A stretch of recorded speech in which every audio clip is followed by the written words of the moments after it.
Good evening and welcome to the 9th annual induction ceremony for the Kentucky Writers Hall of Fame. As we gather this evening, physically distant, we remain a close literary community, writers and readers across Kentucky, still connected by our poems, stories, and our occasional screeds, still celebrating our craft and those who would take it to its heights. My name is Neil Chethik, and I'm the director of the Carnegie Center for Literacy and Learning in Lexington, Kentucky. Almost a decade ago, we created the Writers Hall of Fame for two main reasons. First, to show off 200 years of outstanding writing by authors in our state. And second, to inspire emerging writers to keep at their craft and make their mark on the Commonwealth. Since 2013, we have inducted 44 writers into the Hall of Fame. Writers who lived sometime between 1814 and the present day. We not only honor the well-known literary stars, but we're always looking for lost works and quiet writers who had an impact. Tonight, we will induct 6 new members into the Hall of Fame. Among them, a songwriter from Louisville, a journalist from Cadiz, and a Russian history scholar who grew up in Versailles. And what many of you have tuned in for today, we'll induct Nikky Finney, one of the most important American poets of our time. Winner of the National Book Award for Poetry, she spent more than 2 decades in Kentucky. Though she's been gone for a few years now, we have not forgotten her. She will be our speaker, our final speaker tonight. Stick around. I've heard she gives a pretty good acceptance speech. But before we begin our official induction ceremony, here's Lexington Mayor Linda Gorton, herself an avid reader and writer, to welcome you virtually to our city tonight. As a founding member of the Kentucky Writers Hall of Fame Committee, I can tell you this is always a very special night for me. In many ways, Kentucky is not a wealthy state. However, in terms of writing, we are rich. We are rich in talent. We are in every way the literary capital of mid-America. Those we are recognizing tonight and those we have honored each year since the Hall of Fame was established in 2013 are extraordinary writers whose work reflects the character and culture of the Commonwealth. Thanks to Neil Chethik and the Carnegie Center for Literacy and Learning, where beginning writers are born and nurtured. And thanks to our inductees and their families and friends. F. Scott Fitzgerald once said, "Writers aren't exactly people. They're a whole lot of people trying to be one person." In other words, writing isn't easy. We appreciate the sacrifices writers make for their art. We love the hours of enjoyment they have brought us, and we are indebted to them for the insights and the truths they have helped us discover. This is especially true of inductee Nikky Finney. Nikky, we were proud that you called Lexington home for 23 years, and we celebrate your many accomplishments. Congratulations to all inductees, your families and friends, to the Carnegie Center, and to all of you lovers of good writing. Thank you very much, Madam Mayor, and I want to extend my appreciation to 2 other stalwart supporters of the Carnegie Center's work, LexArts and the Kentucky Arts Council, our local and state arts organizations. The Kentucky Arts Council helps us each year with the Hall of Fame selection process. And this year, both LexArts and the Kentucky Arts Council have worked especially hard during the pandemic to help support our operations and other arts organizations across the state. Thank you very much. And thank you to our event sponsor, Kip Cornett of Team Cornett. We appreciate him sponsoring tonight's event. And a special appreciation to Frankie Wolf, an online producer extraordinaire who is helping us with the tech tonight as a gift to the writing community.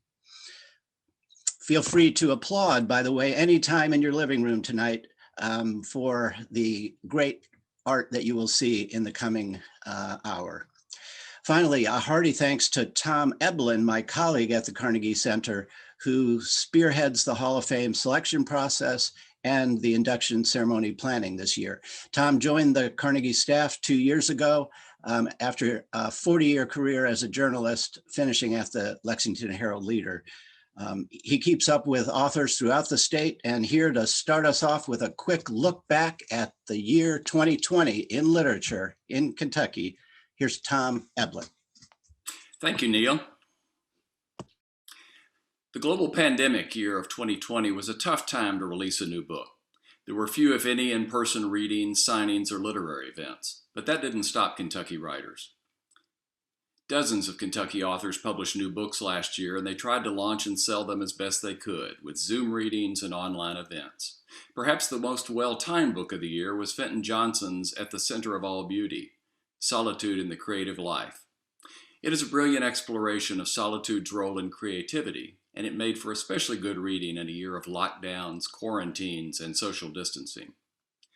Tonight's inductee, Nikky Finney, published her first poetry collection in a decade, Love Child's Hotbed of Occasional Poetry. 2020 was a big year for Nikky, and not just because she was selected for the Hall of Fame. She won the American Academy of Poets' $100,000 Wallace Stevens Award and the University of the South's Aiken Taylor Award for Modern American Poetry. She also was elected to the American Academy of Arts and Sciences. Speaking of awards, Ada Limon, who has become a star in the poetry world, was a 2020 Guggenheim Fellow. And Kentuckian Dana Kennedy, a former New York Times reporter and the administrator of the Pulitzer Prizes, was named publisher of Simon & Schuster. She is the first Black woman to head a major book imprint. Meanwhile, Silas House received a Governor's Award in the Arts. His novel Southernmost came out in paperback, and 3 of his earlier novels were re-released. In his spare time, House contributed some timely and insightful essays to the Atlantic Monthly magazine. 2016 Hall of Fame inductee Bobby Ann Mason published her 5th novel, Dear Ann. 2018 inductee Ed McClanahan had a new book of stories, Not Even Immortality Lasts Forever, and a graphic novel, Juanita and the Frog Prince, with cartoonist J.T. Dockery. 2017 Hall of Fame inductee Barbara Kingsolver published a poetry collection, How to Fly in 10,000 Easy Lessons. And news broke that her fellow 2017 inductee Gail Jones had sold her first novel in more than 2 decades. Penguin Random House's Beacon Press plans to publish Jones' novel Palmaris in September. 2018 Hall of Fame inductee Walter Tevis, who died in 1984, experienced a huge revival thanks to the wildly popular Netflix series The Queen's Gambit, based on his 1983 novel. Suddenly, everyone was playing chess and searching out other Walter Tevis books to read. Yale University Press published UK historian Tracy Campbell's book, The Year of Peril, America in 1942. It was a timely reminder of another year of peril, 2020. Carter Sickles' new novel, The Prettiest Star, made the best book lists of Kirkus and Oprah magazine. And his previous novel, The Evening Hour, was made into a movie that premiered at the Sundance Film Festival last summer. It will be released in the spring. Carol McLemurray published her latest novel, Wanting Radiance, and Alex Hara came out with her new novel, The Once and Future Witches. Lisa Cross Smith published So We Can Glow, a short story collection that National Public Radio listed among the year's notable books. Her novel, This Close to OK, will be published in February. David Bell published a thriller, The Request, and Ellen Burkett Morris had a short story collection, Lost Girls. Catherine Cho published Inferno, a memoir of motherhood and madness. Shayla Lawson came out with a new book of essays, This Is Major, Notes on Diana Ross, Dark Girls, and Being Dope. She recorded the audiobook herself while sitting in her closet with a blanket over her head for soundproofing. The American Library Association named it the best audiobook of the year. Appalachian writers have written many responses to J.D. Vance's bestseller Hillbilly Elegy. One of the best was Cassie Chamber Armstrong's memoir Hillwoman, Finding Family and a Way Forward in the Appalachian Mountains.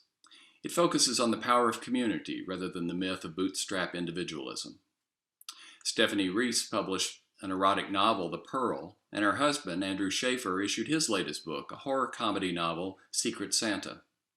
Sheila Williams' novel, The Secret Women, made it on several reading lists, including those of Time and Parade magazines. 2 infamous Lexington murders were chronicled in good books last year. Lawyer Peter Brackney wrote a nonfiction account, The Murder of Geneva Hardman in Lexington's mob riot of 1920. And Beverly Bell explored the famous golfer's killing in her true crime novel, The Murder of Marion Miley. It was a big year for Kentucky poetry. Frank X. Walker leaned into the pandemic and the Black Lives Matter protest to quickly write an outstanding collection titled Masked Man Black, Pandemic and Protest Poems. Katerina Stoikova of Accents Publishing quickly got it into print. Linnell Edwards drew on her family's pioneer history to write This Great Green Valley. Letha Kendrick issued her latest collection, To End Luckier, and Carrie Green had a new collection, Studies of Familiar Birds. Ron Davis, who writes under the name Up From Some Dirt, published a new collection, Deifying a Total Darkness. Jeremy Payton published a children's book about Honduran refugees called Under the Ocelot Sun. It is in both English and Spanish. He also has a new poetry collection, Self-Portrait as an Iguana. 2 Carnegie Center Author Academy graduates launched their publishing careers. Sally Showalter published the novel Next Train Out, while Elizabeth McEachern Kilcoyne sold her book, Wake the Bones, to Wednesday Books, St. Martin's Press. Author Academy Director Marsha Thornton Jones and her writing partner Debbie Daddy learned last fall that their Bailey School Kids series of children's books has been optioned for a television show. The Carnegie Center worked to promote Kentucky authors' work with online video readings and virtual gatherings of its Kentucky Great Writers series. The Kentucky Book Festival also went online with virtual events featuring such writers as Nikky Finney, novelist John Grisham, and historian David Blight. Tentative plans call for an in-person book festival on the first weekend of November 2021. Thanks to vaccines and new national leadership, we are all looking forward to a healthier COVID-tamed 2021 and more work from Kentucky authors, writers, and poets. Now I would like to introduce Claudia Love Mair, who joined the Carnegie Center staff in October as the coordinator of a new literary initiative, the Kentucky Black Writers Collaborative. Claudia is a visual artist and the author of several books, including the Amanda Bell Brown mystery series and the novel Zora and Nikki, a novel in black and white. She has an MFA in creative writing from Spalding University. Claudia will now tell us more about the Kentucky Black Writers Collaborative. Thank you, Tom. Let me take you all back to the summer of 2020. Yes, I know you don't want to go back, but this is important. Last summer erupted not just a national protest, but a global uprising took place because of 8 minutes and 46 seconds that changed the world. Black Lives Matter. George Floyd matters, but Breonna Taylor was our own. We wept and wrote and took to the streets in protest. Breonna Taylor's life matters. And this felt personal. These grave injustices sparked a collective conversation about systemic racism and the many ways it manifests in society. Suddenly, Black Lives Matter was not some hashtag memorial to share on social media. It was now far more real, more palpable, a searing anti-racist declaration. Even businesses and nonprofit organizations search their policies and practices for evidence of injustice. Carnegie Center was no different. After a searching inventory, Carnegie Center realized that it had some work to do in supporting the Black community, especially regarding economic and educational inequities. To that end, the Kentucky Black Writers Collaborative was born. The KBWC exists to give Black residents of Kentucky the opportunity to grow into the writers that they dream of being. All Carnegie Center language and writing classes are free for KBWC members, and other offerings such as mentoring is available based on the ability to pay. Already members are taking classes, and we are thrilled to be able to offer them at no cost. We look forward to watching the collaborative grow as we continue to curate content that assures the citizens of the Commonwealth that to Carnegie Center, Black Lives Matter. Thank you, Carnegie Center staff and board members, for making the KBWC possible. We are here to amplify, elevate, and celebrate Black voices at every level. We matter, our voices matter, our stories and poems and journal scribblings matter. Together we will make a difference in the world, word by word. All right, well, thank you, Claudia. And now it's time to begin our induction ceremony. Our first inductee into the Kentucky Writers Hall of Fame tonight was born into a musical family in Louisville in 1892. At age 16, John Jacob Niles wrote a song called Go Away From My Window, which would later become one of his signature songs. It would be covered by dozens of artists over the years, from Marlene Dietrich to Linda Ronstadt. Bob Dylan borrowed its title for the first line of his song, It Ain't Me, Babe. After high school, Niles traveled eastern Kentucky as an adding machine salesman, but he spent most of his time collecting traditional ballads. He was an Army aviator during the First World War, and his first book was a collection of black soldier songs. Niles kept collecting ballads and folk songs and publishing books of them, often with his own additions and compositions mixed in. His song, I Wonder As I Wander, has become a Christmas classic. He helped inspire the folk music revival of the 1950s and 60s, but he wasn't just a folk singer. He wrote choral music and a series of art songs based on the poetry of his friend, the monk and Hall of Fame writer, Thomas Merton. Niles was a popular performer, traveling the world to sing and play stringed instruments he made himself. He lived for many years at Boot Hill Farm between Lexington and Winchester, and he died in Lexington in 1980. Watching the ceremony this evening are his two sons, John and Thomas. Our first 2021 inductee into the Kentucky Writers Hall of Fame is John Jacob Niles. Here to perform I Wonder As I Wander is Dr. Sherri Phelps, a graduate of the University of Kentucky's Opera Theater program. She has specialized in performing John Jacob Niles music, and she is accompanied here on the piano by Dr. Rachel Taylor.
Our next 2021 inductee comes into the Writers Hall of Fame, was born in Lexington, Kentucky in 1929 and grew up in nearby Versailles.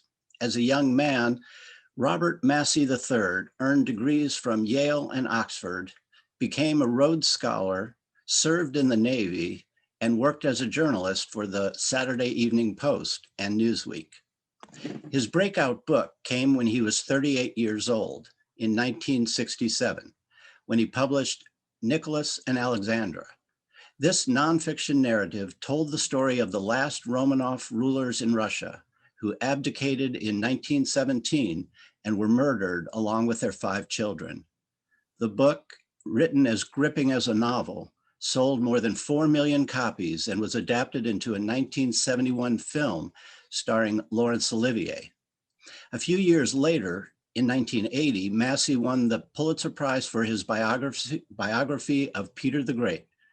The book was the basis for the 1986 NBC miniseries, which again starred Laurence Olivier, and this time won 3 Emmy Awards.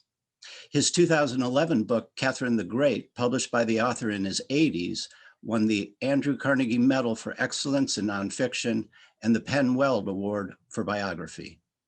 Massie was the father of 6 children, 3 each in his 2 marriages, and died at age 90 in Irvington, New York in 2019. Many of his family members are watching tonight, including his daughter, Susanna Thomas of Harrodsburg, Kentucky. Our second 2021 inductee into the Hall of Fame is Robert K. Massie III.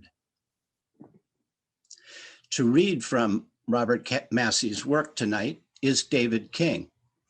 Like our Hall of Fame inductee, David writes narrative nonfiction, mostly true crime and political thrillers.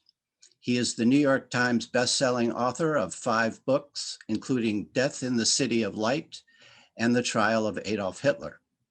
A Fulbright scholar, David taught European history at the University of Kentucky and now is a full-time author living in Lexington.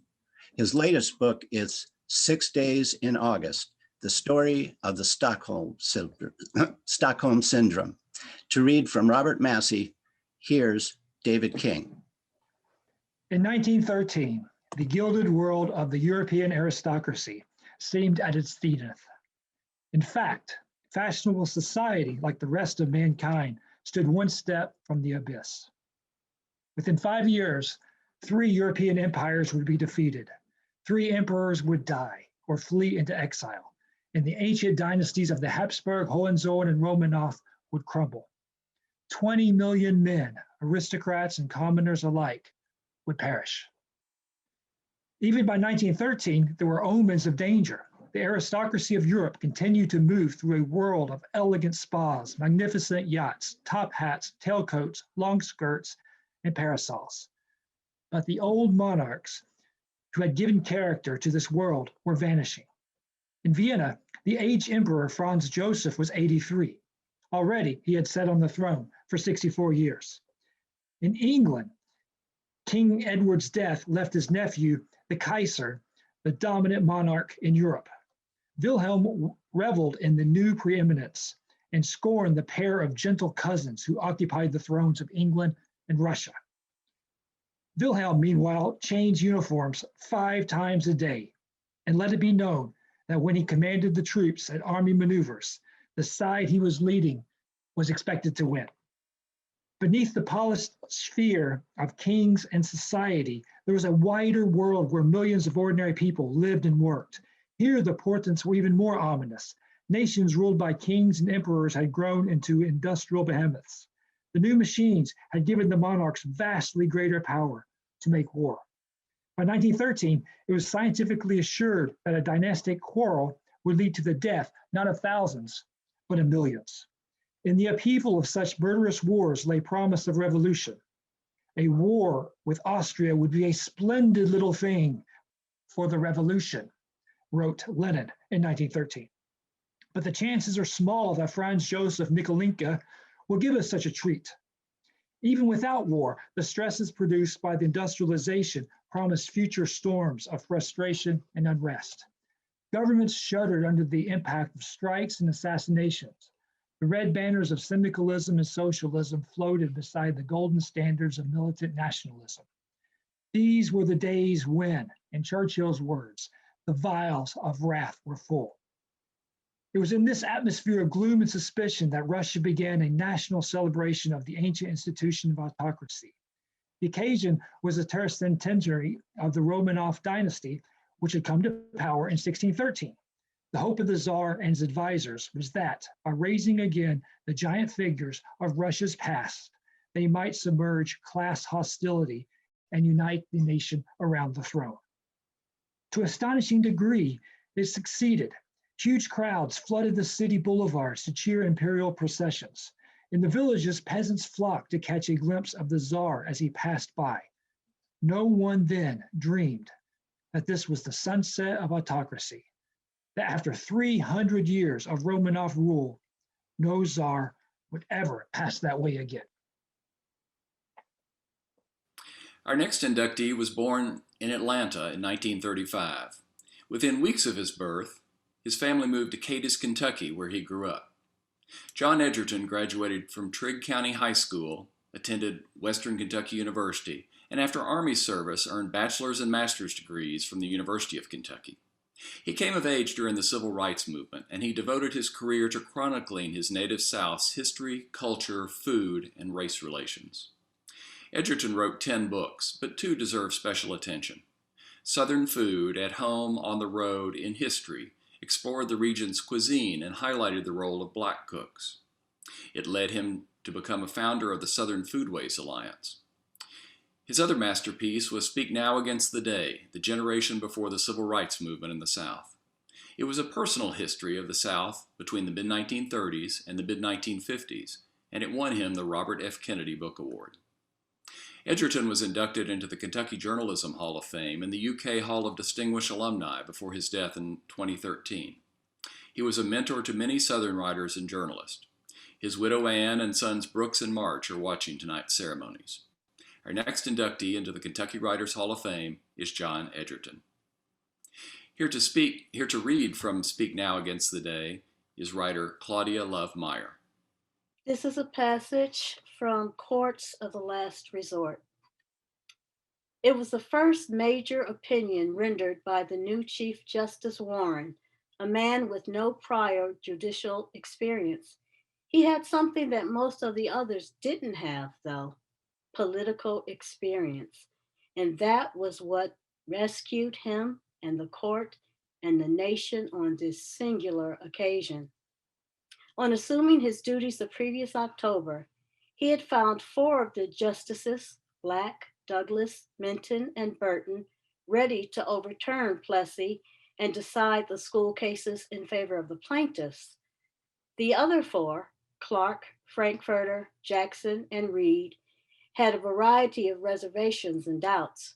Warren was the swing vote, and from the beginning he was firmly on the side of abandoning the separate but equal myth. But political instinct told him that a narrow decision on such a controversial issue wouldn't win popular support. What was needed was an overwhelming majority, a unanimous vote to help pull the nation together. After the second round of arguments in December, Warren began his low-key effort to win over the undecided members. Tom Clark came along first, having helped Truman desegregate the armed forces. Then Felix Frankfurter joined the majority. Robert Jackson had a heart attack that fall, and some say it was a glimpse of his own mortality that brought him around. In any case, he told Warren of his decision and came directly from the hospital to be present and counted with the majority on May 17th. The last holdout was Stanley F. Reed, a 70-year-old Kentuckian born and raised literally within sight of the Mason-Dixon fault line and the Yankee domain beyond. At Yale and Columbia and the University of Virginia, he had acquired a taste for both cultures, North and South. Reed proved to be a good and faithful servant of the New Deal philosophy, but that didn't extend to turning a venerable Southern tradition on its ear. Warren never pressured him, but they talked often, one-to-one. Finally, the Chief Justice gently told his colleague, "You're all by yourself in this now." And time was running out. Reed's heart was in the right place. His doubts were not about the rightness of the choice, but about how the South would receive it. It was not until the weekend before the decision was to be issued that Stanley Reed finally made up his mind. The opinion itself was not a literary work of art. Warren wanted it to be non-technical, non-emotional, non-rhetorical. Make it plain, simple, direct, and reasonably short, he decided. Reach out to everybody with a statement of judicial moderation. It could have stood a little more punch, a few more soaring phrases, and some said more law and less sociology, but the bottom line would have been the same. Racial segregation was inconsistent with the US Constitution. "We conclude," said the Chief Justice, reading from the printed text, and then looking up at the audience, he added the word unanimously, sending a ripple of electricity through the room, "that in the field of public education, the doctrine of separate but equal has no place. Separate educational facilities are inherently unequal." Our next inductee is Caroline Gordon, who was born in 1895 in Todd County in southwestern Kentucky. Her parents established a school in nearby Clarksville, Tennessee, where the young Caroline received her early education. After graduating from Bethany College in West Virginia, she started a career as a teacher and then became a newspaper reporter in Nashville. In her late 20s, she became familiar and involved with a group of Vanderbilt University poets called the Fugitives. The group included Robert Penn Warren and poet Allen Tate, whom she would later marry. In her 30s, Gordon enjoyed the most productive period of her writing career. Her books, including None Shall Look Back and The Garden of Adonis, won a Guggenheim Fellowship and second place for the O. Henry Prize. After World War II, she published 10 more books, including the collected stories of Caroline Gordon in 1981, the last year of her life. She is considered part of the Southern Renaissance history movement that includes authors ranging from William Faulkner to Margaret Mitchell to Zora Neale Hurston. Each sought in very different ways to provide a realistic view of slavery and the South. Caroline Gordon taught at Princeton University and the University of Dallas during her career. She died in 1981 at the age of 86. Watching tonight are her 4 grandchildren and their families. Our next inductee into the Kentucky Writers Hall of Fame is Caroline Gordon. Erin Chandler will read an excerpt from Caroline Gordon's work. Erin Chandler is an author and actress from Versailles, Kentucky. She spent about 2 decades in California with credits that include Fear and Loathing in Las Vegas, written by the Kentucky native Hunter Thompson and starring another Kentucky native, Johnny Depp. She returned to Kentucky in recent years to write, and she has since published her memoir, Junebug versus Hurricane, and another book of stories, Cinderella Sweeping Up. To read from the work of Caroline Gordon, here's Erin Chandler. Thank you, Neil. This is from Caroline Gordon's short story, Tom Rivers. I've never been able to understand it, though I think about it a great deal. Less and less, of course, as the years go by. And his name is not often mentioned. Still, in a large family connection such as ours, every member, no matter how remotely related or how unimportant, he has his place in a sort of record in memory. Even now, when the kin who live at a distance come visiting, as they still do in the summer, come to this old place and sit with me under the same sugar tree we sat in when I was a boy, we get to talking of other days and of people we knew when we were young, many of them dead or gone to places so far away they seem dead. The people who come oftenest to this place in the summer are my first cousin, Richard Allard, and his wife. Richard's wife is our third cousin, Emily Crenfew.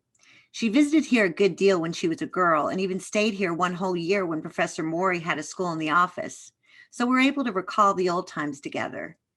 They stay usually 2 days and a night, but there's a subtler cycle by which these visits might be measured. We sit here under the trees all afternoon and talk about people we used to know. Cousin Owen, who walked from house to house carrying his teeth in a basket. Cousin Ella, who was forced to play cards all her younger days to entertain the old folks and so bore 3 sons who were gamblers. Cousin Henry Horde, who was deafened by cannonading in the Civil War and lost all his property by ill-advised investments and had to live with any of the kin who would put up with him. We talk about these cousins like this for a while, but we go on finally to people we know more intimately, people whose characters have left us, even after all of these years, something to wonder about. We speculate how and when Robert Allard began taking morphine, and what induced Maggie McLean to turn Jim Grimfew down for a nincompoop like Edward Brewer. Somebody's seen the notice of Maggie's death in a New Orleans paper. We think of it, but we cannot take it in. We see her as she was when she first came to Mary Point to visit, a frail, high-spirited girl who made us all indignant with her outrageous treatment of Jim Grimfew. We talk on like that until we've called to mind almost all the people who ever came here in the old days. We hold them in our minds until they seem to live again. I look up through the branches of the sugar tree to where light burns dimly in one of the upstairs rooms. Girls might be dressing there for a party. At any moment, I may hear rumbling of the explosive laugh of Jim Grimfew. At such a time, none of us 3 will stop talking. We keep up the illusion with a name here, a name there, seeking to make the scene more complete. We cast about on the fringe of our enormous family connection. Whatever became of this cousin, or how is that person connected? It's then that Tom Rivers' name will be mentioned. Infrequently, I say, 1 or 2 summers will go by and I may not even hear his name. And then it will be spoken. And I have always that start, half pleasure, half pride. And I realize that no matter whether I hear his name or not, he is never out of my memory. Thank you. Our final deceased inductee into the Kentucky Writers Hall of Fame tonight was born on Yellow Mountain in Knott County in 1914. Albert Stewart grew up at Heinemann Settlement School after his mother's death. He said a teacher there, 2019 Hall of Fame inductee Lucy Furman, practically adopted him. She also became his literary mentor. After graduating from Heinemann High School, Stewart earned a bachelor's and master's degrees from Berea College and the University of Kentucky. As an English professor, he taught at Caney Junior College, Morehead State University, and Alice Lloyd College. He founded 2 literary journals, including Appalachian Heritage, now called the Appalachian Review. He started the Appalachian Writers Workshop at Heinemann Settlement School in 1977 and taught there for many years. Many of the generations of Appalachian writers he mentored say he was too busy helping others to focus on his own work. Still, he published 3 volumes of poetry before his death in Knott County in 2001. A beloved poet, teacher, and mentor, our 5th inductee into the Kentucky Writers Hall of Fame tonight is Albert Stewart. Here to read from Stewart's work is another famous and beloved Appalachian writer and teacher, George Ella Lyon. She was born in Harlan, graduated from Center College, and has a master's degree from the University of Arkansas and a PhD from Indiana University. She is the author of more than 50 books, including poetry, fiction for adults and young people, and children's picture books. I give you George Ella Lyon. I was lucky enough to know Albert Stewart a little bit through the Heinemann Writers Workshop. He would show up for a meal sometimes looking a little like W.S. Merwin, a bit abstracted, as if he'd come in from another realm. The 2 poems I've chosen from the Holy Season give you a taste of his voice, his humor, and his life lived within the sacred weave of all living things. The first one, Arbutus, imagines God trying to remember how he made that flower, that trailing plant with little pink or little white flowers. He must have thought of it, even ages later, as one of his most satisfying dreams, coming as it did Toward the end of that long ice age winter, with the earth withdrawn and neurotic and scarcity abroad everywhere. Likely as not, he talked to himself in a long sleep, tossing and turning, wishing and weighing, sensing the need. Oh, nothing so prosaic as thinking, what could it be? Considering the times, nothing, not anything lush as magnolia. Maybe he never knew just how he did it, or maybe sort of forgot, like the artist happening on a fine felicity, getting lost in his creations, not remembering, thinking, did it come from somewhere else?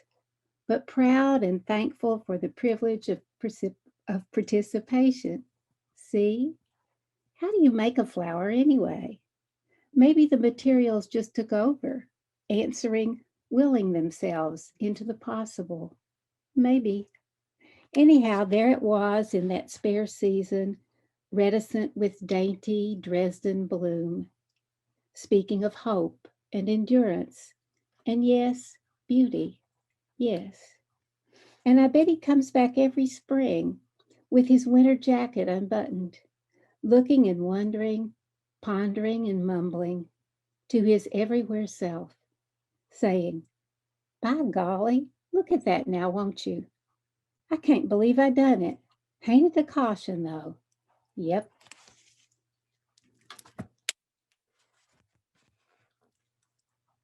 Passage. Always the wind in the tree, the stream in motion, the season with leaves and blossom blowing. What gave the notion? What was it told you I could stay? Couldn't you see? Didn't whatever grieves with the wind in the tree and the world flowing tell you? I was always going, always on my way. Thank you.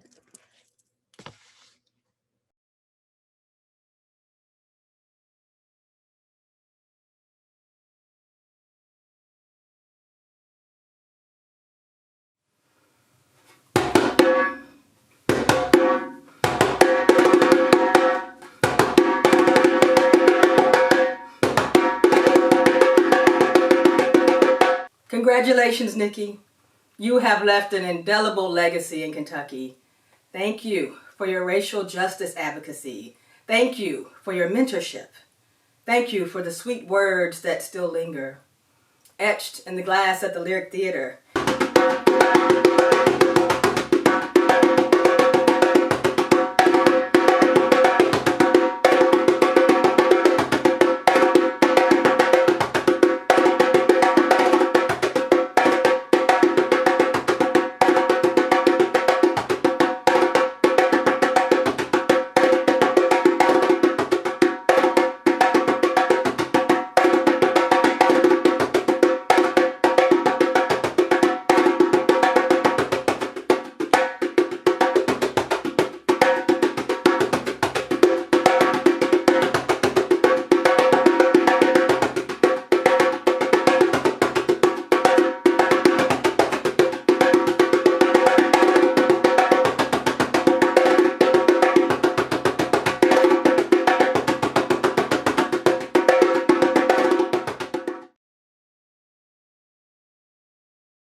Keep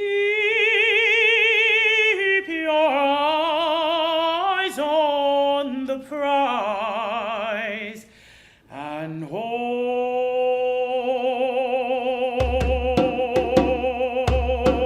on. Hold on. South Carolina I will leave, but I will return. Hold on. While I pour my sweet box of words into the world. Hold on, so you can write pretty. Well, hold on, child. There's a hotbed waiting for your precious style. Hold on. Hold on. A new day dawns and world is round. Hold on. I reach into that good air and pull down sacred sound. Hold on. As Black Orion whispers my time up with you. But hold on, hold on, hold on, 'cause soon I will renew. So hold on. Hold on. Hold on. Keep your eyes on the prize. Keep your eyes on the light. Hold on. Keep your head to the sky. Keep your eyes on the prize. Hold on. Shouting whispers, whispering shouts until they're all imbued with the minglement of your word, your craft. Make them see the truth. Hold on. Hold on. Hold on.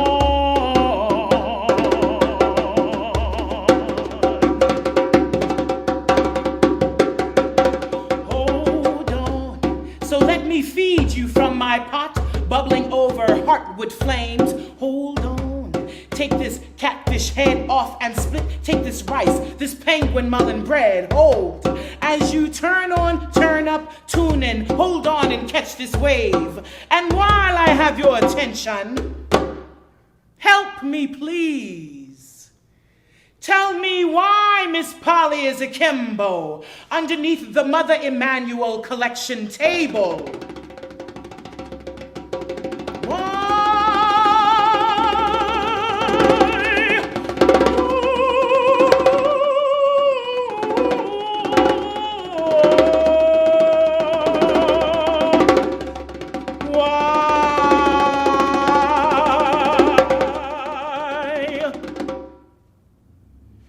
Hold on, because right is sometimes left on blackboards in theoretical forms. Hold on to who, what, where, when, and how.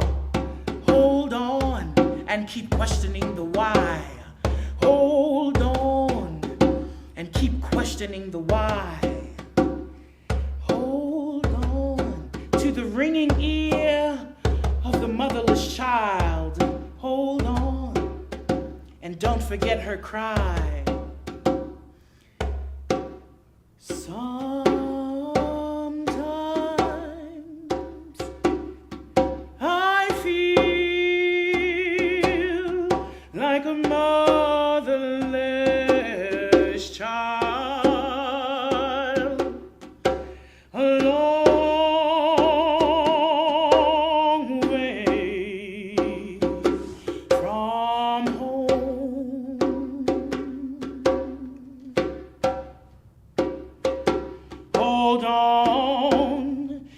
Rhythm of the waters, feel them fierce and mild. Hold on. Feel our daughter as she looks up to the sky. Hold on. On wings of gauze, she takes her flight. Hold on, my children, 'cause now we all fly. Hold on.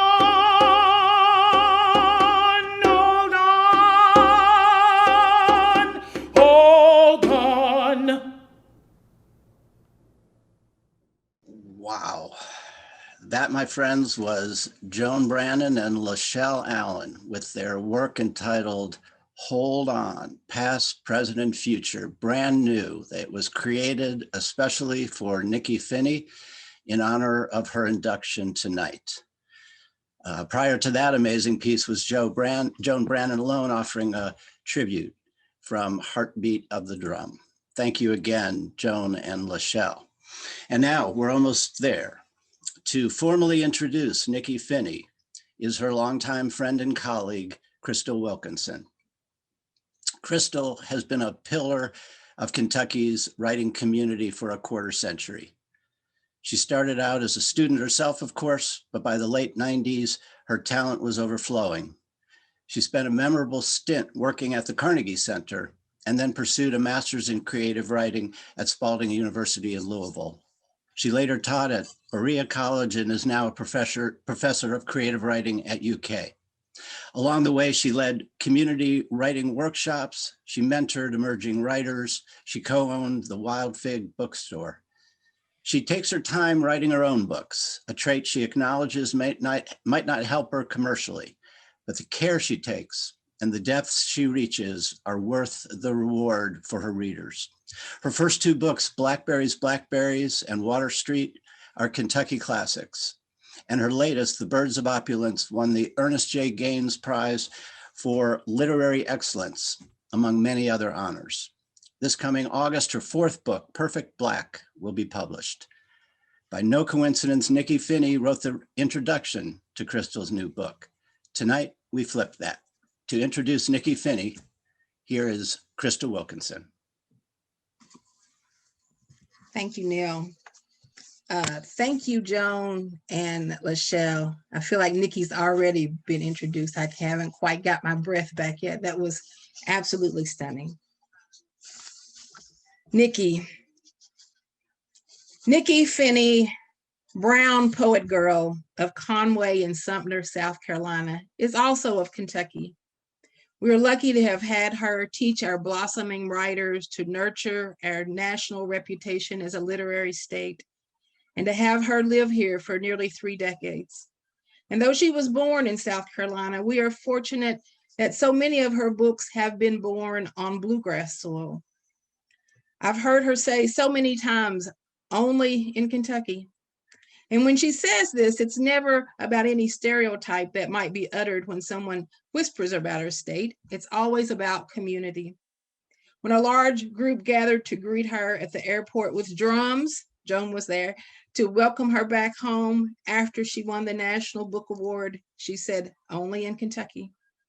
When she filled up a Zoom room last spring as her new book, Love Child's Hotbed of Poetry, was released, and she realized that nearly everyone she'd ever met in Kentucky was in that virtual room cheering and shouting her own, she said, only in Kentucky.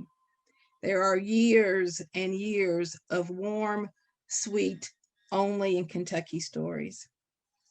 In the nearly 3 decades that she has made Kentucky home, we knew that she would hold us accountable, but we also knew that she was love-struck on the richness of Kentucky's writing heritage and the lifelong kinships she found here with so many of us.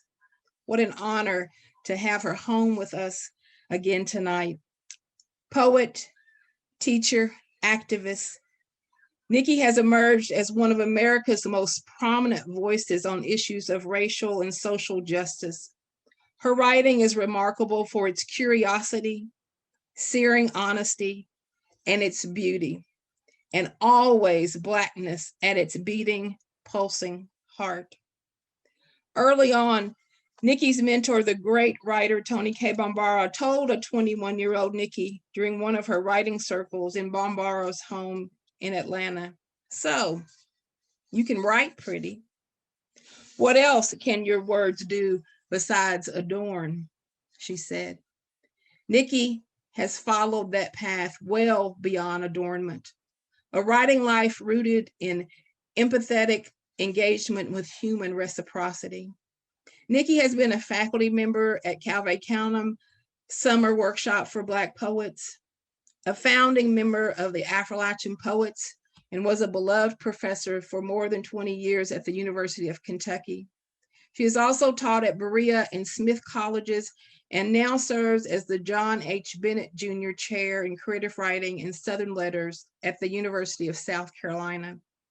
She also holds appointments there in both the Department of English and Literature and the African American Studies program, which has been around for 46 years strong. Nikky has won the Penn Open Book Award, Penn Beyond Margins Award, and the Elizabeth O'Neill Verner Award for the Arts in South Carolina. In 2011, when she won the National Book Award, the host, John Lithgow, described her acceptance speech as, quote, the best acceptance speech ever for anything, end quote.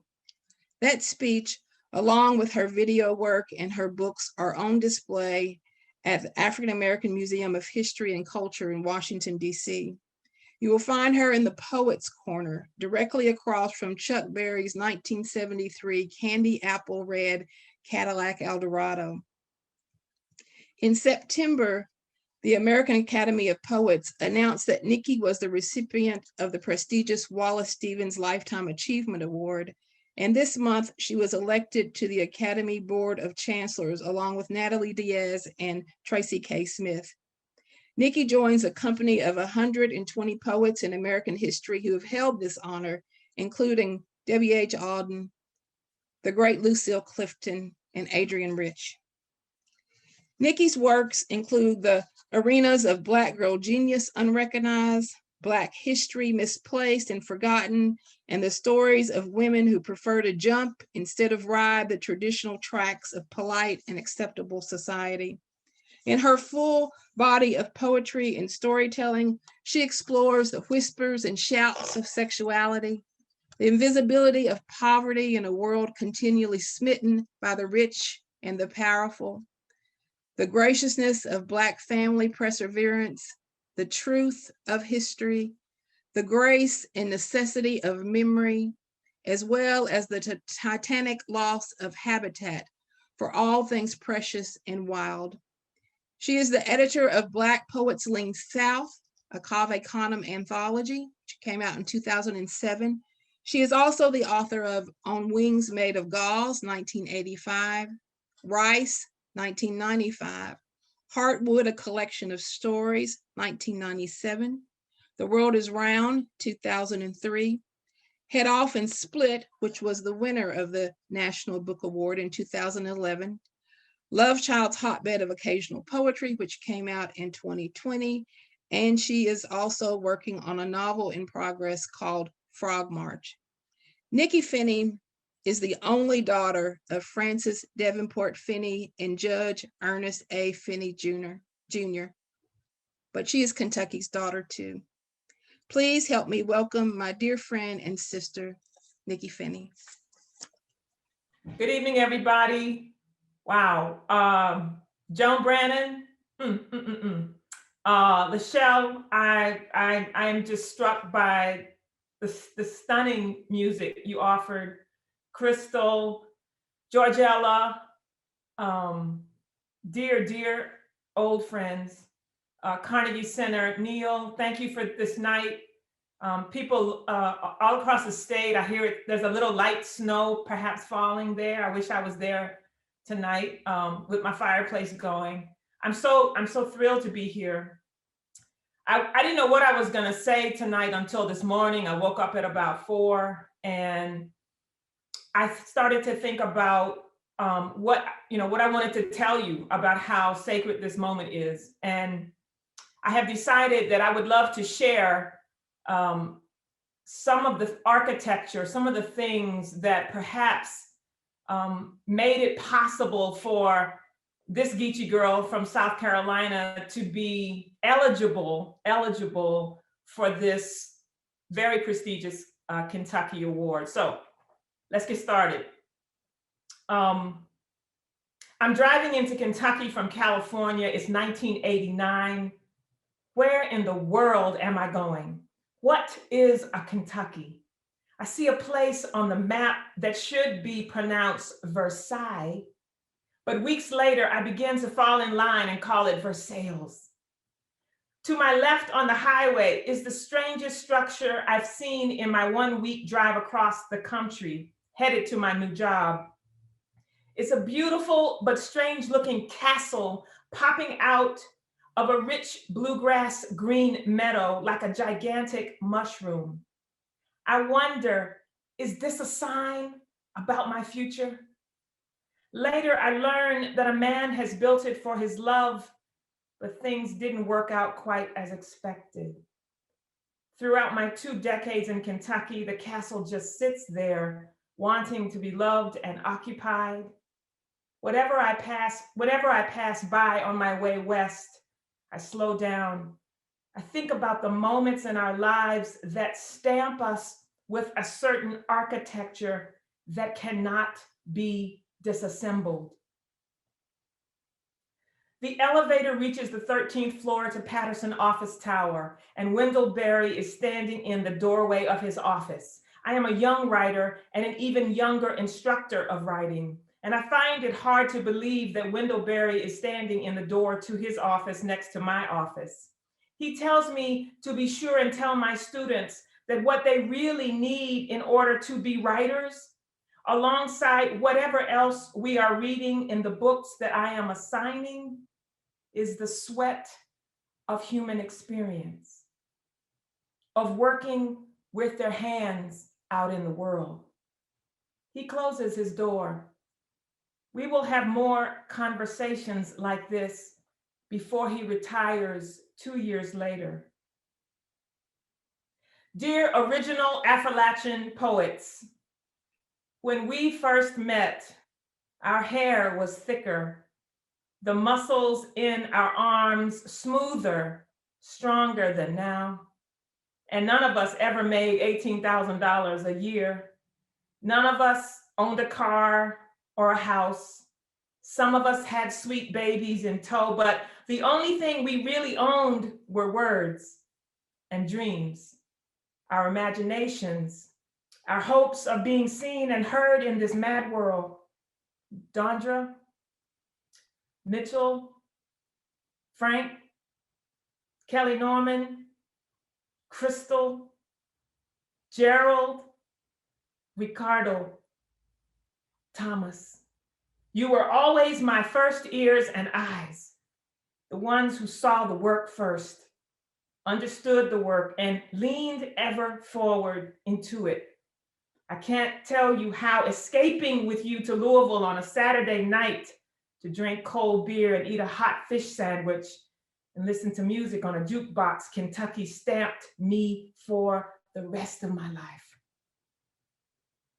7 days before flying to New York to be part of the 2011 National Book Award ceremony, I was taking my every morning walk down Main Street in Lexington. The man who owned the best and most delicious antique shop on Main Street was gently beating a beautiful Persian rug. I had bought a long 10-foot fruitwood table from him 2 weeks before. He had been sitting at it eating a Subway sandwich. He looked up at me that morning as I passed by and shouted out quietly from across the street. "I didn't know you were a writer," he said, "but I just want you to know you are going to win it all next week." I was embarrassed and didn't know how to say anything in return. I could hear my mother warning me to stay humble. And then I wondered how he even knew I had made it to the final 5. And then I remembered how everybody in Lexington loves books, love to read, and what a mark can be made on a young writer trying to find her way when this is so. When I flew back to Kentucky, astounded with the National Book Award wrapped in African cloth and deep inside my book bag, as I descended the stairs at Bluegrass Airport, I heard the sound of African drums. I knew it wasn't the Kentucky Bluegrass PA system. What's going on? I asked myself.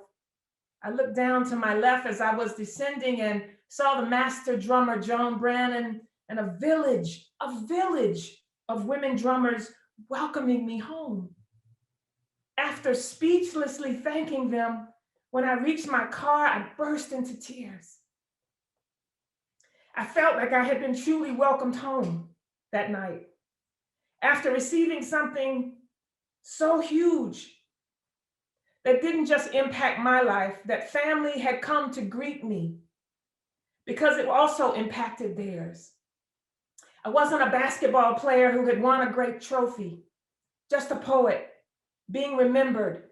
It was a moment like none other I have experienced in my life, a moment that stamped me, a woman, a human, a writer, a member of a certain community.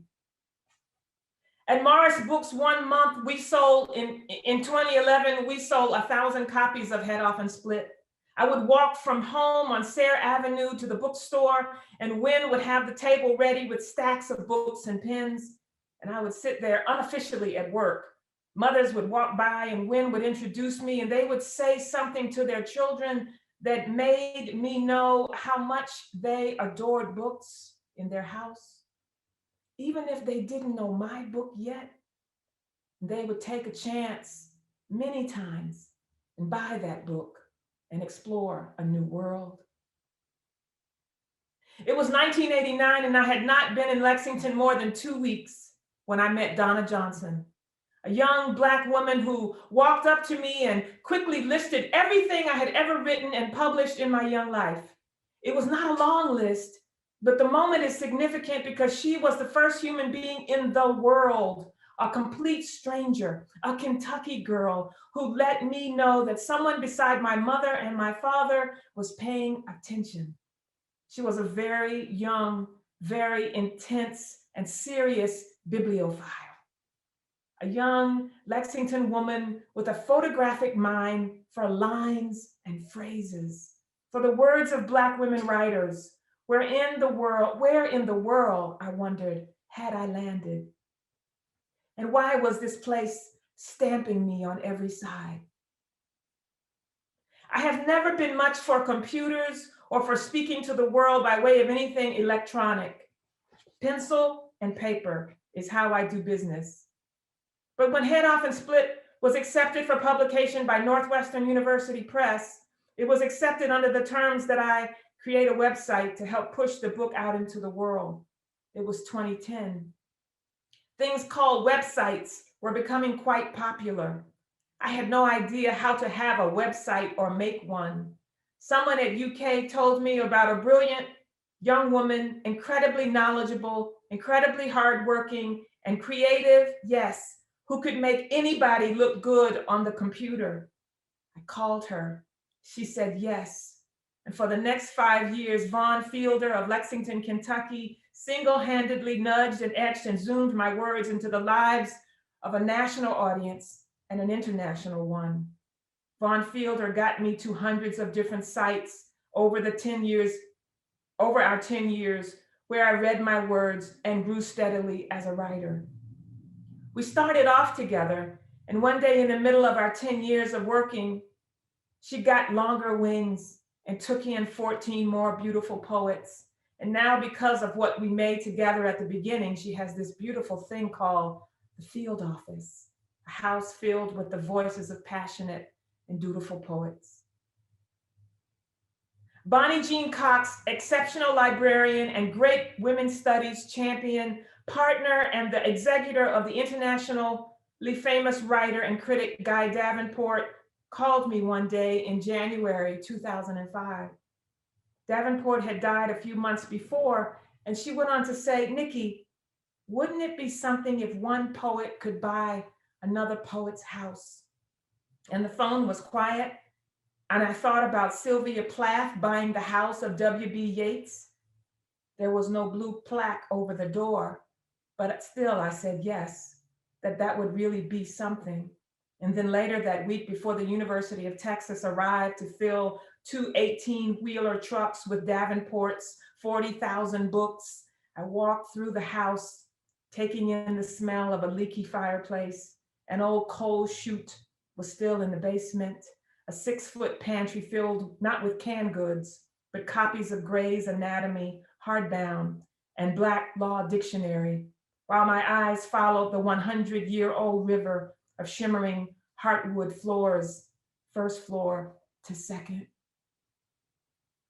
It was October in Kentucky, 2011, a beautiful season, all light and leaves. I'm staring out the front window of my first real home, a place I have named the Poet's House. I'm writing at the dining room table. A car pulls up fast. I see that it's Jane. What is Jane doing here? Jane Vance.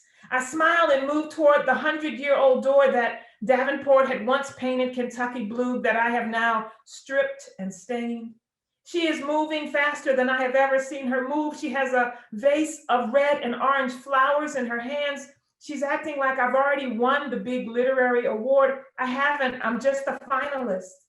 But she's acting like she doesn't care about all that. Everybody is acting like they don't care about all that.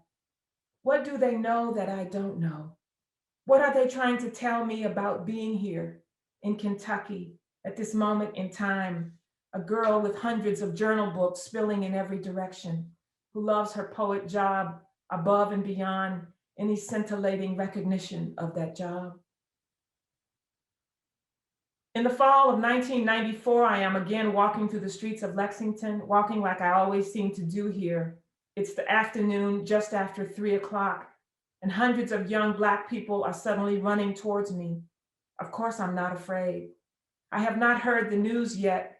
Some car windows are being broken. Retail windows smashed. Stores are locking their doors as I walk by. A police officer on the force for 22 years has just shot their friend, Antonio Sullivan. They are furious. They are hurt. They are confused. Again, a young Black man, 18 years of age, has been shot in the head accidentally, they later say. In the days ahead, the police are accused of being too quick to show force when they enter the Black community in 1994 and see Black skin and shoot first and ask questions later, again, again, again. There is a community meeting which I attend. There is a funeral at the East Side Church which I attend. Later, I wonder if I have been in Kentucky long enough to write about this rage, to write about Antonio Sullivan. I wonder if this is my rage too. How long do I have to be in a place to be a writer of that place? At the funeral, I watch young Black people crowd around his open casket as if they are looking down into the face of a TV. Nothing prepares you for death. Nothing. They are staring down into the face of someone they were kidding around with and joking with yesterday, into the face of someone they love, into their own face. I don't know this then, but they are FaceTiming with each other, and it is 1994. This is one of the very first long poems that I write in Kentucky. To get my permission and find the right words, I walk around the African graveyard too in Lexington to gather my thoughts. 26 years later, Breonna Taylor is shot while in bed. Dare the police use the word accident? Have I been gone too long from Kentucky to write about this new old rage? Does my fury have the right to still cross state lines? In the winter of 1995, snow came early and stayed long. An abandoned car was in the backyard. 2 stray Manx kittens showed their gray and Black faces underneath the hood, hiding from the snow and cold. My partner and I invite them in. We name them Mona and Twee, and they stay around with me even after our love ship ends. They move with me to South Carolina. These feline long lifers following me from the sweet, hardscrabble land of Kentucky. Crystal Wilkinson and I are sisters and country girls. We talk all the time about words, about Kentucky, about the grandmothers and grandfathers whose bones we are shaped from. We decide we don't need therapy. We have each other. We will help each other be more dutiful writers. Both of us feel distracted by family, politics, middle age. We are sisters of the world, deep in the ink of it together. Other Appalachian poet family members have come and gone to make their way out in the world, but we are the two still in Kentucky, and we are as close as thieves. We keep each other's secrets. We meet at all the new coffee houses going up for the next several months to encourage each other. Crystal's friendship stamps me and keeps me on the path of what I want to say. I discovered 20-year-old Pappy Van Winkle in the winter of 2003. Pappy was expensive then, but affordable. If I borrowed from the rainy day fund, I signed up for the Liquor Barn Thanksgiving call list, and sure enough, I get a call in 2003 and 2004 and 2005. I buy one of the 20-year and one of the 15-year every time they call. In 2006, they stopped calling. There is no more list. There are things that stamp you forever, even when they ascend beyond your grasp to thousands of dollars a bottle. The first year I moved to Kentucky was 1989. I was 32, didn't know anybody, didn't think anybody knew me. I had one book out in the world. I had published a few poems in a few magazines. I had moved to Kentucky determined to be a working writer. I lived on West 6th Street, across from the abandoned bread factory. I was out walking again, and when I turned the corner, I saw a 6-foot-tall, beautiful Black man carving something out of a tree trunk that was almost as wide as he was. I felt like I was seeing something that I might never see again. It's over my right shoulder. So I moved closer. The man was the artist Levon Van Williams, and he was working on one of his signature pieces. I purchased it on the spot, even though I couldn't afford it, and even though only the bottom half of her had been freed from the wood. It was a piece called Mother, Mother, a 4-foot sculpture that remains at the center of my daily life here in South Carolina, that is here behind me tonight. A Black woman made of wood with extra large feet, that would be me. Black woman made of wood with extra large, long hands, that would be me. Because as Levon taught me that day, as the snow began to fall around us, as his grandmother had taught him, that his grandmother taught him, Black people know work, and Black people are deeply rooted to the earth. Mother, Mother still sits in my living room whenever there is a death in my family or in my community. I place the program from the service on top of her feet. Over the months that pass, all those stories and all those lives seep into the wood of her large, long feet. I believe her feet grow longer. Levon also introduced me to Lily B. West, a Black woman visual artist who used to sit in a lawn chair on Jefferson Street and paint portraits of historically famous Black people that she found models of in Ebony magazine. She charged $25 for each portrait. This is her portrait of a Black woman writer holding a fountain pen that I bought in 1989.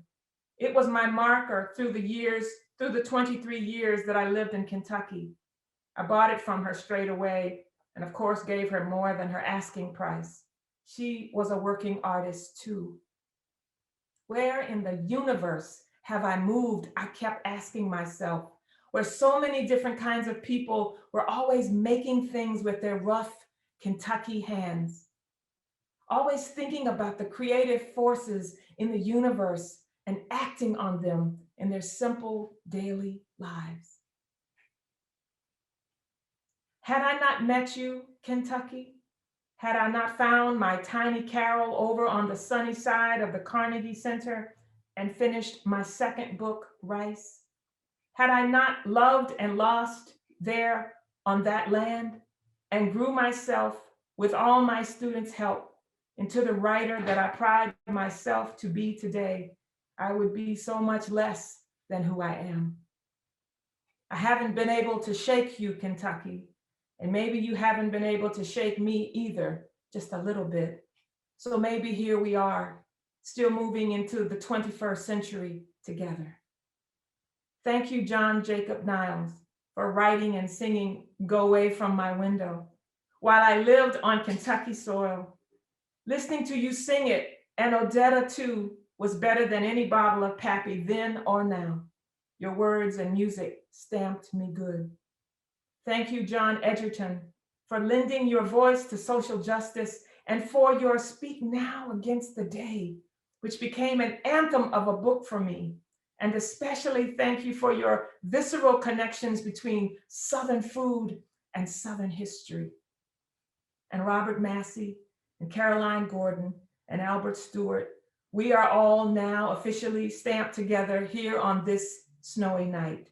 So as the only one still living among us, I want you to know that I feel it my responsibility to go out and discover your profound, precious work.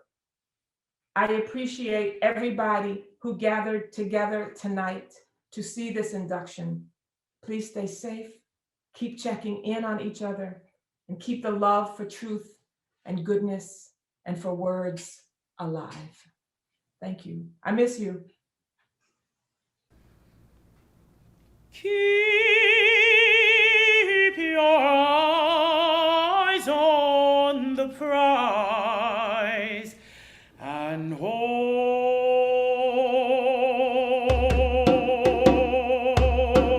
on. Hold on. South Carolina, I will leave, but I will return. Hold on. While I pour my sweet box of words into the world, hold on, so you can write pretty. Well, hold on, child. There's a hotbed waiting for your precious style. Hold on. Hold on. A new day dawns and still the world is round. I reach into that good air and pull down sacred sound. Hold on, as Black Orion whispers my time up with you. But hold on, 'cause soon I will renew. So hold on. Hold on. Hold on. Keep your eyes on the prize. Keep your eyes on the light. Hold on. Keep your head to the sky. Keep your eyes on the prize. Hold on. Shouting whispers, whispering shouts until they're all imbued with the minglement of your word, your craft. Make them see the truth. Hold on.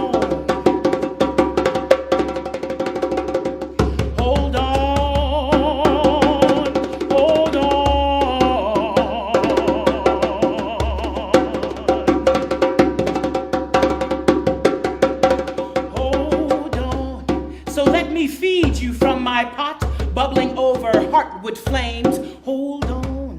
Take this catfish head off and split. Take this rice, this penguin mullen bread. Hold. As you turn on, turn up, tune in. Hold on and catch this wave. And while I have your attention, help me please. Tell me why Miss Polly is akimbo underneath the Mother Emanuel collection table.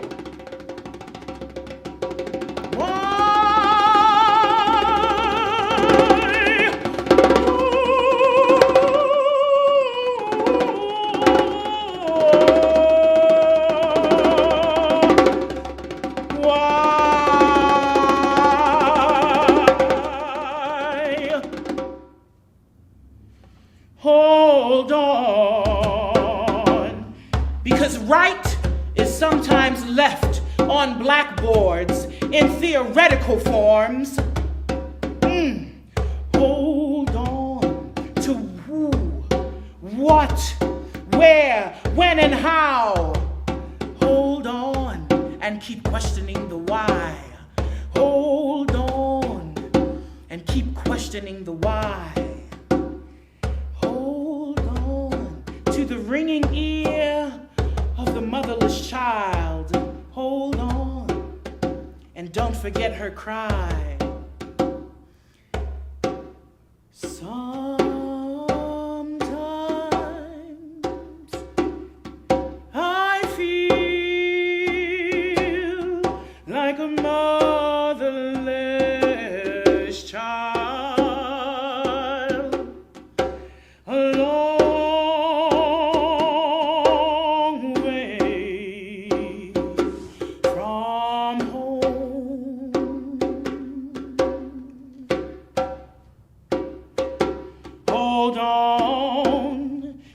Rhythm of the waters, feel them fierce and mild. Hold on.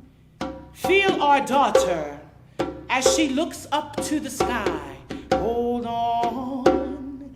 On wings of gauze, she takes her flight. Hold on, my my children, 'cause now we all fly. Hold on, hold on, hold on.